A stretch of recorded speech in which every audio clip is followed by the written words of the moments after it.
Stage right now. Put your hands together for Cole Scommel.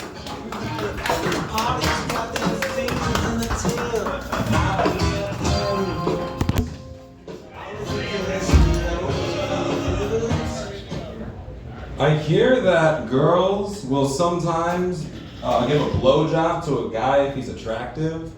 On an unrelated note, I've been trying to make myself more attractive. Anyone here got a hot mom? I don't. I still hit though. Just kidding. Me and my mom don't have any sort of weird sexual attraction. It's normal to us.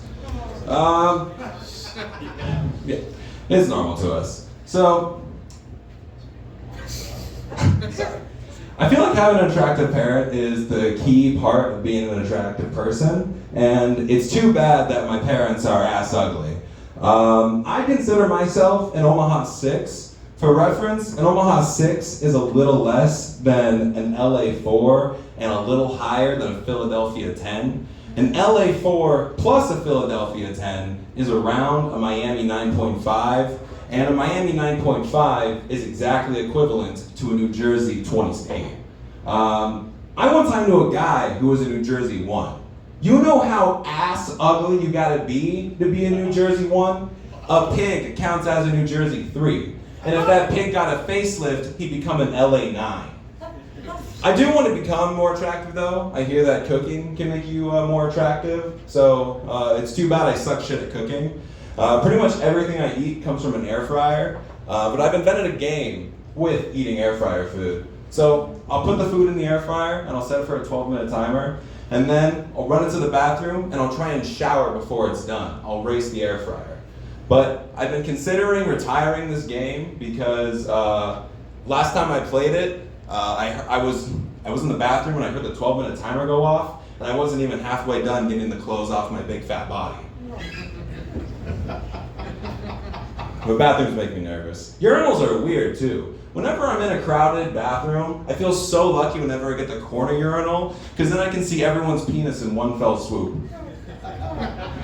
Okay. I consider myself a man whore, but I think I'm a regular whore too, but I don't really like sex. It's too much emotion. So I just let her watch while I hump the mattress. Being a whore while you don't really like people, it's a struggle. There's not really a lot of ways to cope. And let me tell you, it's a bad day when your mom finds your dildo in your drawer, and it's an even worse day when your mom finds her dildo in your drawer. I'm just kidding, that's a joke. But something happened a bit ago that did make my mom and I's relationship a little weird. Last year, almost to the date, I got caught having sex in my mom's bed. My dad walked in on us and he hasn't looked at us the same. That's all I got, guys. Thank you. Cole Scommel.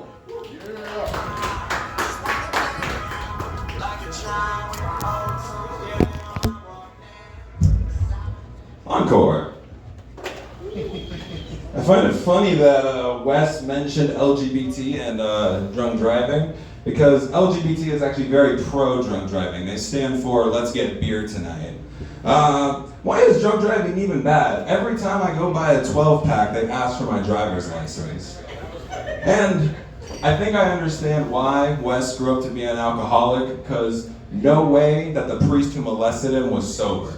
He was ugly as shit, they were drunk as fuck for that. And I always wonder, why do pedophiles touch little boys?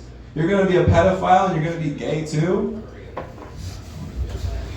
Okay, on to my other stuff. What's the deal with airline food? Peanuts? What do they think we are, a bunch of elephants? Hey, let me tell you, if we were a bunch of elephants, the plane would crash. Hey, let me tell you a story about some elephants on a plane. Last week, I saw my mother-in-law on a plane, but it wasn't my mother-in-law. It was just a guy that looked like her. Okay, you guys didn't like that joke. I got another one for you.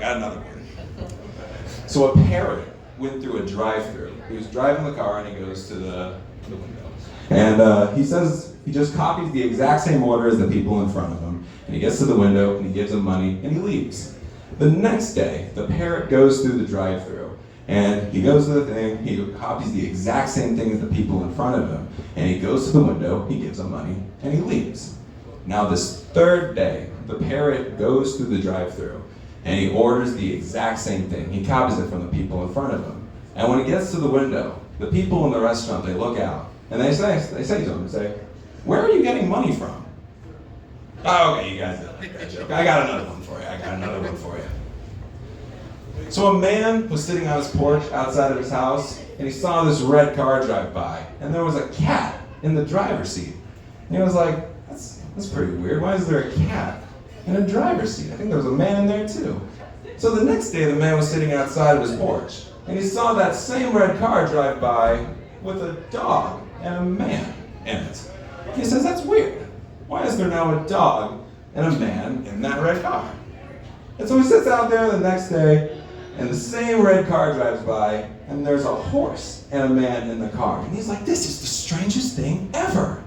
So on this fourth day he's sitting out there, the car coincidentally parks right in front of his house. And so he runs over, and there's just a man inside. He knocks on the window and he says, Sir, why for the past few days has there been a cat, a dog, and a horse driving your car? I've been teaching them how to drive, says the man. Okay, you guys didn't like that joke. I got another one for you. A scientist was kicked out of the evil science lab because he was evil. They didn't really like that. He was too evil. So these less evil scientists, they realized that there was still some extremely evil experiments going on. So they checked his old room, and inside of it, they noticed there was 3 lockers. They opened up the first locker, and there was a live cat specimen. They're like, what? Why is there a live cat specimen here? They open up the second locker, and there's a live dog specimen. And then why is there a live dog specimen here? And then they open up the third locker, and there's a live horse specimen. They're like, why is there a live cat, a live dog, and a live horse here? So they call up the old, more evil scientists, and they say to him, why are you keeping a cat, a dog, and a horse in your science lab? Well, I'm teaching them how to drive, the man said. Okay, you guys didn't like that joke. Here's the last one for you. So the really evil scientist, he gets in his car, the cat, the dog, and the horse in the driver's seat, and they're driving back because he had to get all the stuff, right? So they're leaving to get on the interstate, and as they're going, the cat, the dog, and the horse, they're kind of untrained. And they swerve over 4 lanes and they crash into a car. And the guy, he's he gets out of his car and he runs over to the car he hit. And he goes over, he knocks on the door, he says, are you okay? And the parent looks at him, he's like, are you okay? And then the plane flies overhead. That's all I got, guys. Thank you.